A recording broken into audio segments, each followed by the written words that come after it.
Today, the Oakland Police Department responded to the 1700 block of Castro to investigate a ShotSpotter activation about 1 o'clock p.m. Upon arrival, officers met two victims, both suffering from gunshot wounds. One victim was transported to the hospital, suffering from multiple gunshot wounds. The other victim unfortunately succumbed to his injuries. Our preliminary investigation indicate that at 1 o'clock p.m., the victim was at the gas station filling up his car with gas when he was approached by several individuals that began to rob him of his belongings. During the robbery, at some point, shots were fired and both victims sustained gunshot wounds. The victim in the hospital is currently in stable condition, but in serious condition. This investigation is ongoing. We continue to look for the suspects involved in this incident. We know, obviously, that today is really something that is impacting our entire city, our community. It's a tragic situation, but then another senseless crime that happened in our community, and unfortunately, two people are seriously injured, one fatally and one fighting for his life. With that, I'll take a couple questions.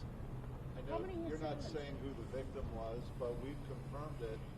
Is there any reason to believe that he was targeted for either his past work as an officer or his work in the cannabis field? Not at this time. I think our investigation is ongoing. It's early in the investigation. We're looking at every motive, everything that might have led to this particular incident. So nothing's off the table at this point. We'll be looking into everything.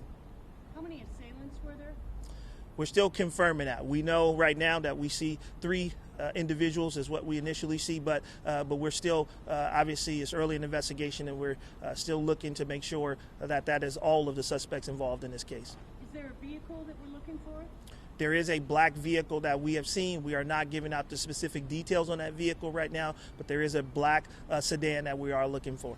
There is some surveillance video out there. Is that going to be released? When it's appropriate to release that surveillance video, we will we'll release that video. Not at this time, though. We are obviously looking for those responsible for this, and that video is key to our investigation.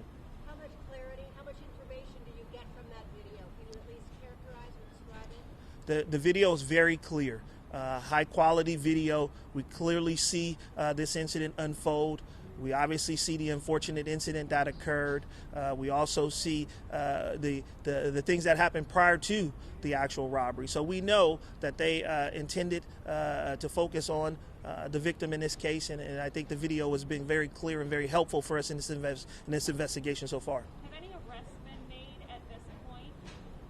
We have not made any arrests at this point. And then second question, do you know if the victim who was here in the hospital engaged in any type of gun battle with the suspects? Well, I think it's still early in the investigation to determine who did what. We are looking at the video. We are examining all of the evidence. Our technicians are looking at everything that was recovered at the scene of the crime, and I think we'll have more clarity in the days to come. Did the victim have a firearm? I'm not going to confirm that at this time. I think it's still early. Or a concealed carry license? I'm not going to confirm that. He is a former police officer. He's a retired officer, but we know he is lawfully able to carry a firearm. And Chief, your thoughts that this retired officer, retired captain, was a victim that we have, regular civilians who are robbed and shot, and now we have a decorated veteran who is something. Your thoughts about that happening to one of your former colleagues? Well, this highlights the violence that we've seen in this city this entire year. We've seen so many tragic situations. We've seen so many people lose their lives as a result of violence. Again, this today again shows us how brazen these individuals involved in this activity can be. And it's unfortunate today that we have to stand before you and talk about one person that is dead and another one that is really fighting for his life. We'll take one last question. One time. Darwin.